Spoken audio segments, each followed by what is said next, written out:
नमस्कार. होम मिनिस्टरची वारी आता माऊलींच्या दारी. स्पेशल पार्टनर गोदरेज नंबर 1च्या या भागात मी आदेश बांदेकर आपणा सगळ्यांचं मनापासून स्वागत करतो. नाम विठोबाचे घ्यावे मग पाऊल टाकावे. संत जनाबाई यांचा हा अभंग. अशी एक एक पाऊलं पांडुरंगाच्या नामामध्ये तल्लीन होऊन टाळ मृदुंगाच्या गजरात ही सगळी पाऊलं ही पंढरीच्या दिशेने जातात आणि पांडुरंगाच्या चरणी नतमस्तक होतात. तुमच्या सगळ्यांच्या सुखासाठी प्रार्थना करून आज आपण ज्या वहिनींना भेटणार आहोत त्यांचं नाव आहे हरिभक्त पारायण जयश्री विशाल तिकांडे. जाऊबाईंचं नाव आहे कांचन राजेश तिकांडे. तर नणंदबाई आहेत सीमा रावसाहेब काळे. काय घडणार आजच्या भागात बघूया. चला सुरुवात करूया आजच्या गप्पांना. नमस्कार. नमस्कार. घ्या उखाणा. खणखण कुदळी मनमन माती पोचारल्या भिंती चितरले खांब सासूबाईंच्या पोटी जन्मले राम राम गेले हत्ती हत्तीनं आणल्या करडी खाल्ल्या पिल्ल्या उरल्या सुरल्या शिंकाला टांगल्या शिंक तुटलं मडकं फुटलं ओघळ गेला परसदारी होते हंडे 7 त्यावर ठेवली परातीत होतं तूप तुपासारखं माझं रूप रूपासारखा आमचा जोडा बसायला ठाणबंदी घोडे धरून प्राणी होते 4 विशालरावांचं नाव घेते आदेश भाऊ. होम मिनिस्टरच्या कार्यक्रमाला वेळ झालाय फार. काय सांगताय हो. बरं तुम्ही पण घ्या आता उखाणा.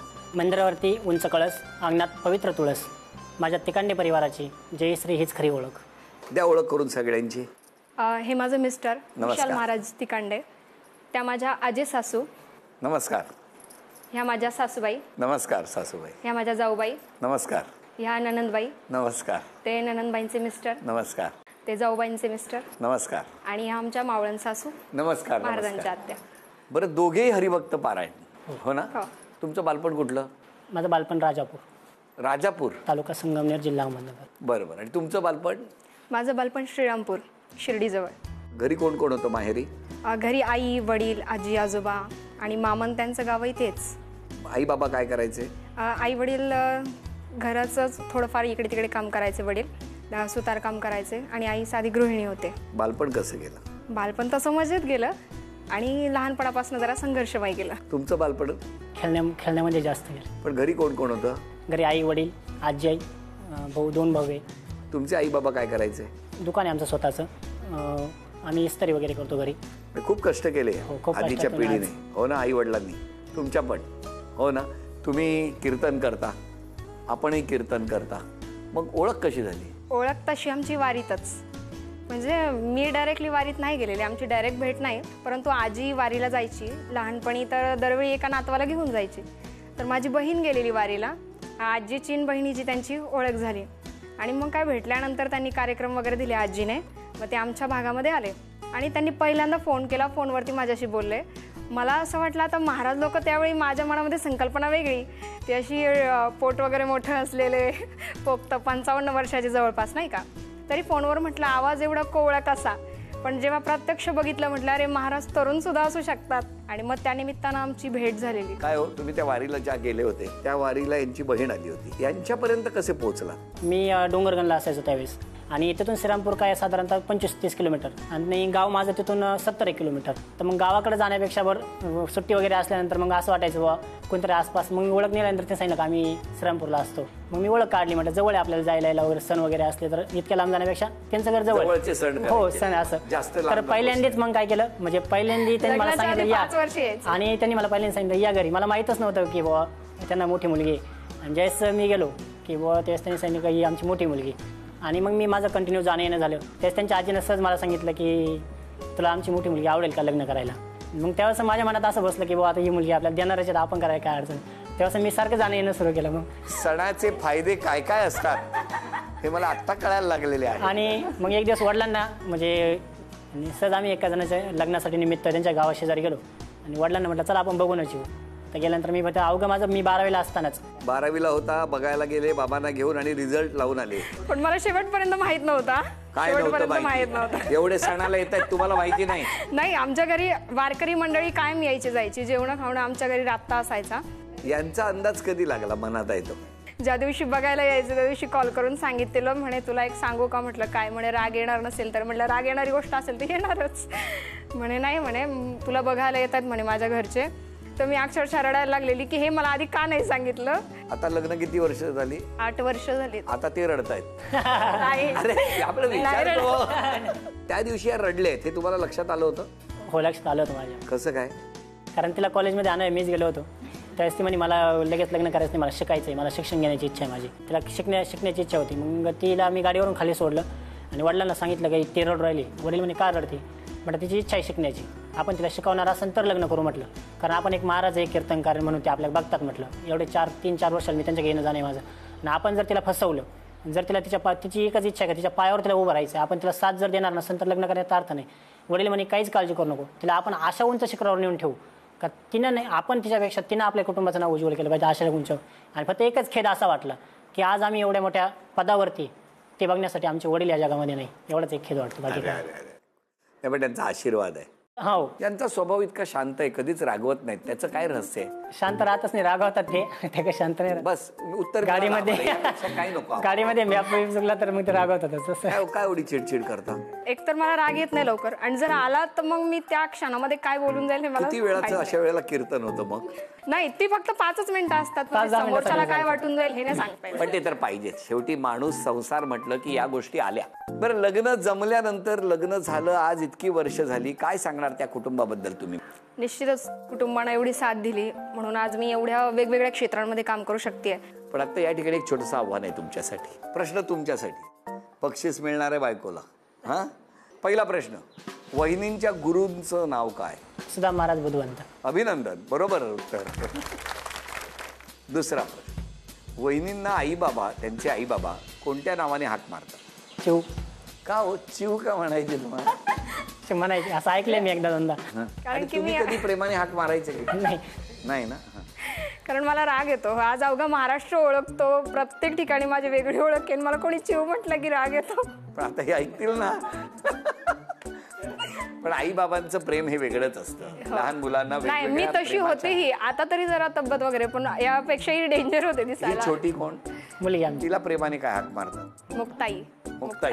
किंवा मुक्ताईच. पुढचा प्रश्न तुमच्यासाठी, वहिनींना 12वीला किती टक्के मार्क्स होते? 94.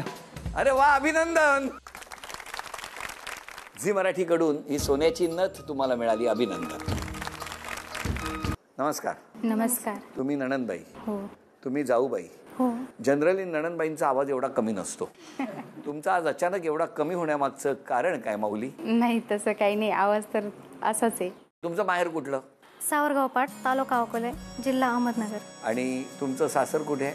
माझं सासर चिखली. काय सांगणार तुमच्या वहिनीबद्दल? वहिनी छान आहेत. वहिनीच आमच्या घराची ओळख आहे. नाही, पण एवढ्या बोलतात, तुम्हाला कधी राग नाही येत? नाही, त्या तर उलट भावापेक्षा जास्त प्रेमळ आहे माझ्याशी तरी. भावापेक्षा जास्त प्रेम करतात? हो. भावाचं लग्न झाल्यापासून प्रेम कमी झालं का तुमच्यावरचं? तसं काही नाही. एखादी गोष्ट सांगायची असेल तर तुम्ही वहिनीला सांगाल की दादाला सांगाल? वहिनीलाच. काय होत, तुम्ही घरी असता हो. आणि त्या कीर्तनासाठी बऱ्याचदा बाहेर असतात, हो. बरोबर? जेव्हा त्या घरी असतात तेव्हा तुमच्या दोघींचं नातं कसं असतं? तसं फ्रेंडली असतं. तसं? हो. आणि असं? नाही नाही, म्हणजे फ्रेंडली असतं. फ्रेंडली असतं. ती तशी पण अशी कार्यक्रमावरून थकून आलेली असती, मग त्याने घरातला आवरतो आम्ही स्वतःच की त्या मदत करतात? करते, ती पण मदत करते. काय काय मदत करते? मदत मी स्वयंपाक करणार, ती बाहेरचं भांडे गुंडे. त्या कधी स्वयंपाक करतात? ती संध्याकाळचं करते. अच्छा, तुम्ही वाटून घेतलंय, सकाळ दुपार संध्याकाळ? नाही, ती घरी असली तर. असली तर? नसेल तर नाही? नाही, नसेल मग तर. सकाळ पण तुम्ही आणि संध्याकाळ पण तुम्ही? हो, नाही, आणखी एक जाऊ आहेत ना. अच्छा, त्यांनाही लावलंयत कामाला? हो ना. त्या जाऊबाईंचं नाव काय? ते सुदर्शना.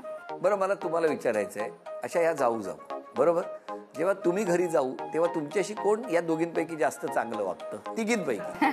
3 आहेत ना, तिघींपैकी क्रम लावा, 1 2 3. तो कसा लागेल? तसं देते इथे नाही, या दोघी आहेत त्या बोलण्यापेक्षा 3 नंबर पहिले. 3 नंबर पहिले. नंतर 2 नंबर तुम्ही? 2 नंबर. त्या 2 नंबर. 1 नंबर. 1 नंबर. पण नणंदबाई खरंच बरी वागते का तुमची? हो, आम्ही सगळे एकदम म्हणजे एकाच वयाचे आहे, त्यामुळे सगळे फ्रेंडली असतात. पण त्यातल्या त्यात तुमच्या तिघींमध्ये जरा चिडचिड कोणाचा स्वभाव आहे? चिडचिडा माझाच आहे स्वभाव. मला असं घरात अशी स्वच्छता लागते, टापटीपणा लागतो. तुमचा चिडचिड स्वभाव आहे? घरात आवाज तरी येतो का बाहेर? हा, काय हो? चिडचिडा स्वभाव आहे. आहे ना? हो. माईक बरा हो, एवढं सांगायला वर घेतला लगेच. इतका वेळ गप्प होत्या? राग आला तर चिडचिडा स्वभाव आहे, इतर वेळेस चांगला स्वभाव आहे. पण त्या रागावल्यात हे तुम्हाला कळतं कसं? मी पण त्याच्यापेक्षा जास्त रागवतो त्याच्यामुळे. रागाच्या भेंड्याच खेळता की काय? आम्ही दोघं शांत पण आहेत आणि मग राग आल्यावर आवरत नाही. आवरत नाही. सासूबाई सांगा, एकीकडे मुलगी एकीकडे सूनबाई आणि त्या सूनबाई, काय सांगणार? कशा आहेत सूनबाई? चांगले आहे सुनबाई. 3 सूनबाईंना सल्ला द्यायचा असेल तर? सल्ला काहीच नाही. मी सकाळची उठते, आंघोळ पांघोळ करून मी दुकानावर येते. घरी उगा त्यांची वाद नको, मी दुकानावर जाते, होय ना? हा, मी दुकानावर येऊन थांबते. त्या पाठीमागून डबा पण घेऊन येते. कोण डबा घेऊन येतं? ही मोठी सुनबाई. मोठी सूनबाई. हा. या दोघींना काही पडलेली नाही तुम्ही? तुमच्याशी कधी आपुलकीनं लेकीसारखं भांडतात की नाही? नाही कधीच नाही? भांडण नाही, कधी काही नाही. कधी काही नाही. सासूराचंच नाही झालं तर भांडणं कसं काय? आमच्या सासूबाई दुकानातच दुकानात असतात. साध्या आहेत आणि सगळा व्यवहार आमच्या अजून आजे सासू बघतात. त्यांना विचारल्याशिवाय आमच्या घरातला सुतळीचा तोडा पण हलत नाही. वा वा वा वा. आई सांगा, कशा आहेत सगळ्या नाचसुना? त्याचे व्यवस्थित चालू आहे परपंच. असं वाटत होतं का एक मुलगा कीर्तन करायला पाहिजे, असं आमची पहिल्यापासून अपेक्षा होती. आमच्या मालकापासून अपेक्षा होती. आमच्या लई कष्टानं तयार केलं. आनंदी आहात ना? हो. मग या 3 सुनाना नाचसुनांना काय सांगणार तुम्ही? सल्ला काय देणार? काय चाललंय आता? त्यांचे ते कामं करतात, खात्यात पित्यात, मस्त व्यवस्थित चाललंय. आपल्याला देतात, खा बसा उठा बोलतात. तेव्हा काय बाकीचं करायचं काही काम? खा बसा आणि उठा सांगतात लगेच. अरे तुम्हीच बोलला ना, खा बसा आणि उठा. जरा बसू तरी द्यायचं ना. हा म्हणजे बस उठा नाही येऊन ती म्हणजे या वेळेला आल्यावर जेवण बिवणं करा. आणि ते कीर्तनाला गेले म्हणजे मग हे बारकाले पोरं सांभाळायला मी. अच्छा, मुलं पण तुम्हाला सांभाळायला देतात? हा, मग आता काय नातू सांभाळायचं, आता नातांची पोरं सांभाळायचे. हो हो हो. मग तुम्हाला खूप कामाला लावलंय सगळ्या नाचसुनांनी. त्यांना संस्कार सुद्धा चांगले लावले. मग तुम्ही कधी येता की नाही माहेरी? येतो ना. मग तुम्ही जेव्हा येता तेव्हा या 3 वहिन्या तुमचं खूप आदरतिथ्य करतात? हो, करतात ना. हो. त्यांना असं होतं का की ही कधी जाते किंवा नाही. काय मनापासून हसला तो तुम्ही? तसं त्यांना काय वाटत नाही. राहिले तर राहिले, नाहीतर मग जायचं असेल तर जा, नाही तर राहा, काय अडचण नाही, असं म्हणजे नाही का? फ्रेंडली एकदम. फ्रेंडली एकदम असं नाही का? फक्त एवढंच आहे, एवढा आनंद पाहायला भाऊ लागत होता माझा. एवढी लई इच्छा होती आम्हाला, तेवढा भाऊ पाहायला आनंदात लागत होता. कारण त्यांनी लई कष्ट घेतले कीर्तन शिकवायसाठी. भाषे चांगले, भाषा सुना चांगले आहे, सगळं आनंदित आहे, काही अडचण नाहीये. बाबांना मात्र सगळे मिस करतात. हो. की नाही? आता एक खेळ आहे. आता या दोघी खेळणार आहेत. हा, या दोघींपैकी कोण जिंकलं पाहिजे असं वाटतं तुम्हाला? एकच उत्तर द्यायचंय. नाता बी माझी सुना माझीच आहे. नाही, दोघी तुमच्याच आहेत, पण जिंकलं कोण पाहिजे? कोणीच आता त्यांचं म्हणणं असं कोणी जिंकलं तर घरीच जाणार आहेत. नाही, पण आम्हाला बघू तर द्या ना सगळ्यांना, काय होणार आहे? आई सांगा. आता दोघे सारख्याचे, कोणाचं नाव घ्यायचं? बरं चला, तुम्हालाही अडचणीत नाही टाकेल. महाराज, एकच नाव घ्यायचंय आता. तशा वहिनी जिंकल्या पाहिजे. वहिनी जिंकल्या पाहिजे. तुम्ही सांगा, एकच नाव द्यायचं. अर्थात जाऊबाईच. पाठीमागे आता बघूया, आता खरं उत्तर येईल. कोण जिंकलं पाहिजे? काय अर्थातच माझी मिसेस. हा, इकडे काय? बहीण जिंकली पाहिजे. मला आज कळलं घरी भांडणं का होतं. चला तर मग बघूया कोण जिंकणार या खेळात. खेळ सोपा आहे.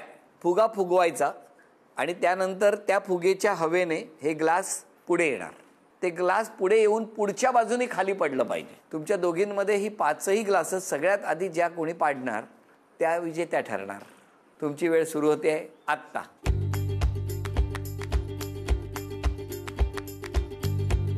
एक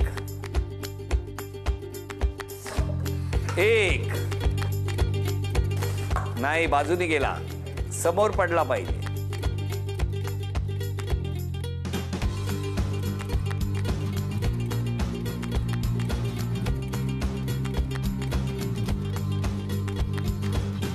एक नाही, बाजूनी पडला. 2 1 3 4 2. लहानपणी खूप मस्ती केली असेल ना? हा, तुमची मस्ती कशी कळली सांगा? स्वतःची पाडले ते पाडले, वहिनीचे पण नाही, तो माझा गेला होता तिकडे. बरं, तो पण बघूया कोण पाडणार. 1 2 3 लवकर. हा, नंदेला देणार नाही, मी ठरवून ठेवलं होतं. पण निकाल आपल्या समोर आहे. अभिनंदन. आज नणंदबाई जिंकलेले आहेत. झी मराठीकडून हे चांदीचं नाणं तुम्हाला मिळालं. अभिनंदन. पुढच्या खेळात नणंदबाई वहिनींना आव्हान देणार आहेत. वहिनींना मिळत आहे झी मराठीकडून हा बाजूबंद. अभिनंदन. नमस्कार. आता नणंदबाईंना आव्हान द्यायचंय. नणंदबाई कसल्या डेंजर खेळतात मी बघितलंय. बरं आता अभंग ऐकवा ना एखादा. सुंदर ते ध्यान उभे विटेवरी, सुंदर ते ध्यान उभे विटेवरी, कर काटावरी ठेवोनिया, तुळसी हार गळा कासे पितांबर, तुळसी हार गळा कासे पितांबर. खूप मस्त. आज क्षमा मागायची असेल तर कोणाची मागा? क्षमा पूर्ण कुटुंबाची मागेल.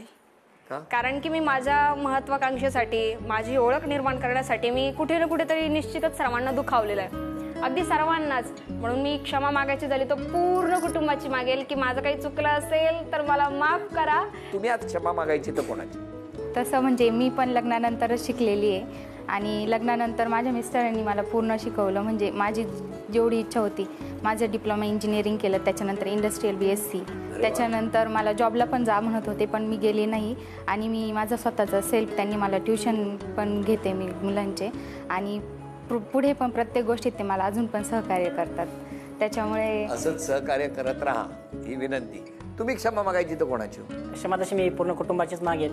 कारण म्हणजे कुटुंबाची इच्छा होती की तिला कीर्तनकार करावं, पण सर्वांचं असं मनामध्ये होतं का तिनं बुवा या अभिनय क्षेत्रामध्ये जाऊ नये. आणि मी क्षमा यासाठी मागेल की त्यांनी मला माफ करावे की मी तुमच्या विरोधाला म्हणजे तुम्हाला न सह्य करता, म्हणजे तुमचं न ऐकता मी तिला संधी किंवा मालिकेमध्ये संधी पाठवलंच. दिरांचं काय म्हणणं? काय नाही, ते दोघांनी पण आमच्या घराण्याचं नाव उज्ज्वल केलंय आणि त्यांच्यासाठी मी पण काही अडचणी आल्या तरी मी त्यांच्यासाठी खंबीरपणे उभा राहील. अजून काय पाहिजे? यापेक्षा वेगळं काही नको. आता पैठणीचा खेळ. कोण जिंकेल असं वाटतं? पुन्हा पण बहीणच जिंकेल. बहिणीच. शिक्का मारून ठेवलाय बहीणच. बरं आता बहिणीला विचारूया. सीमा जिंकली तरी चालेल. जिंकली तर चालेल. म्हणजे जिंकलीच पाहिजे असं नाही. म्हणजे जिंकल्या पाहिजेत ह्या की त्या? नंदनबाई जिंकला तरी चालते. चालेल. म्हणजे ह्या नाही जिंकल्या तरी चालणार आहे ना. बरं पाठी विचारूया. मिसेस जिंकली पाहिजे. हो. माझी मिसेस आता तुम्हाला समजलंच कशी खेळली, नंतर पण चांगलीच खेळन आणि ती जिंकल. फुग्याचा खेळ नाही आहे. आई काय कोण? मुलगी. अरे वा. कोण पैठणी जिंकणार आता बघणार आहोत. या खेळात जे कोणी जिंकणार ते आज पैठणी मिळवणार. या ठिकाणी दोरी चिकटवण्याच्यासाठी एक व्यवस्था करण्यात आलेली आहे आणि पताका ठेवलेले आहेत. 1 मिनिटामध्ये सगळ्यात जास्त कागद अचूक चिकटवून जे तोरण तयार करणार त्या या आजच्या भागात होम मिनिस्टर ठरणार, ज्यांना मिळणार आहे पैठणी. कोण सगळ्यात आधी बनवणार बघूया. 1 2 3 वेळ सुरू झाली.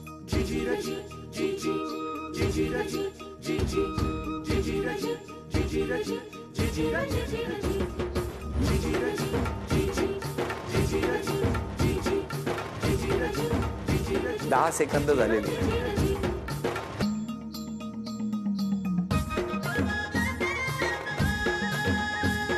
15.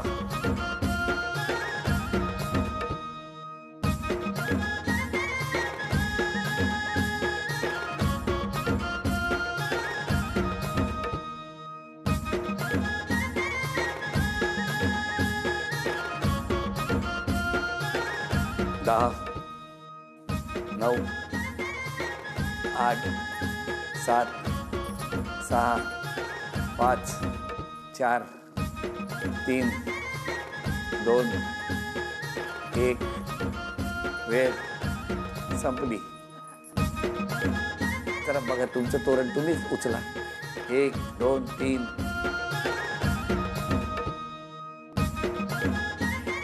3च आहे, तो पण फाटलाय. फाटला चालेल पण चिकटलाय ना. एक बिचारा गळपटलाच खाली तिकडे. तुमचं काय बघूया. इथे झाली 4 गुणसंख्या. तुमचं तोरण बघा. 1 2 3 4 5 6. अभिनंदन. अभिनंदन. झी मराठीकडून हे चांदीचं नाणं तुमच्यासाठी.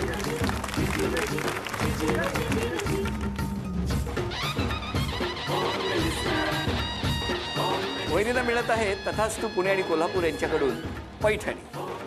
अभिनंदन.